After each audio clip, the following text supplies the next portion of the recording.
আমার আজকের রেসিপি চাল গুঁড়োর আটার রুটি। আর বানানো খুব সহজ। আমার টিপসগুলো যদি আপনারা ফলো করেন তাহলে রুটি একদম লুচির মতো ফুলবে আর খুব সুন্দর একদম সফট হবে খেতে। চলুন দেরি না করে দেখে নেওয়া যাক আমার আজকের ভিডিওটি। রুটি বানানোর জন্য আমি এখানে চালের গুঁড়ো নিয়ে নেব চালের রুটি বানানোর জন্য। আর এটা বাজারের কেনা চালের গুঁড়ো। এখান থেকে কেটে আমি কিছুটা পরিমাণ এই থালার মধ্যে নিয়ে নেব। থালার মধ্যে আমি কিছুটা পরিমাণ চালের গুঁড়ো নিয়ে নিচ্ছি।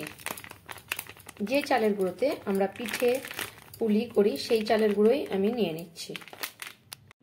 আর এই চালের গুঁড়োতে আমি নিয়ে নিচ্ছি হাফ চামচ পরিমাণে লবণ, আর সাদা তেল আমি হাফ চামচ পরিমাণে নিয়ে নিচ্ছি।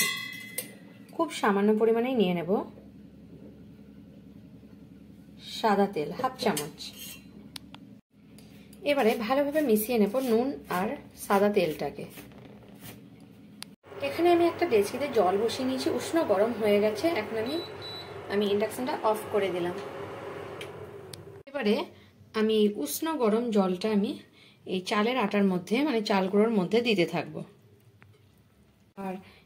আর এই চাল গুঁড়োর মধ্যে জলটা উষ্ণ গরম জলটা দিয়ে আমি চাল গুঁড়োটাকে ভালোভাবে মাখিয়ে নেব। একবারে জলটা ব্যবহার করব না, যতটুকু প্রয়োজন ততটুকুই নেব আর মাখাবো। এভাবে একটু একটু নিতে থাকবো, এভাবে একটু একটু নিতে থাকবো আর মাখাতে থাকবো, নইলে বেশি হয়ে যেতে পারে। এভাবে আমি যেভাবে রুটির আটা মাখানো হয় সেভাবেই আমি মাখিয়ে নিচ্ছি। অল্প অল্প জল দিচ্ছি, গরম জল, আর আমি মাখিয়ে নিচ্ছি, একটা ডো তৈরি করে নেব। দেখুন আমার চালের গুঁড়োটা কিন্তু আমি মাখিয়ে নিয়েছি। আর একদম 5-7 মিনিট ধরে একদম ভালোভাবে মাখিয়ে নিতে হবে, নইলে কিন্তু রুটি ভালো হবে না। আর এটাকে আমি এইভাবেই ম্যাশ করে নিয়েছি একদম খুব ভালোভাবে। এবারে আমি রুটির জন্য লেচি করে নিচ্ছি। যেভাবে আমরা লেচি করব, রুটি যেরকম হয় সেরকম ভাবে লেচি করে নিচ্ছি। এবারে আমি গোল গোল করে হাতের সাহায্যে এভাবে করে নিচ্ছি। এবারে এগুলোকে আমি ভিজে কাপড় দিয়ে এভাবে ঢেকে রাখবো, কারণ আমি যতটা রুটি বানাবো এইভাবে একটা একটা করে নেব আর এভাবে ঢাকা দিয়ে রাখবো, নইলে শুকিয়ে যেতে পারে। এখানে আমি চালের গুঁড়ো নিয়েছি, আটা নিইনি, কিন্তু চালের গুঁড়ো দিয়েই আমি রুটিটা বেলবো। এভাবে রুটিটা আমি উল্টে পাল্টে এভাবে বেলে নিচ্ছি। দেখুন রুটিটা আমি কিন্তু একদম সুন্দরভাবে বেলে নিচ্ছি। আর আপনারা ভালোভাবে যদি না মাখান তাহলে কিন্তু 4-5টা ফাটা ফাটা হয়ে যেতে পারে। এভাবেই আমি সব রুটিগুলো বেলে নিচ্ছি। এখানে একটা তাওয়া বসিয়ে নিয়েছি রুটি করার জন্য, আর তাওয়াটাকে গরম করতে দিয়ে দিয়েছি। গরমও হয়ে গেছে। এবারে আমি রুটিটা নিয়ে তাওয়ার মধ্যে দিয়ে দিচ্ছি।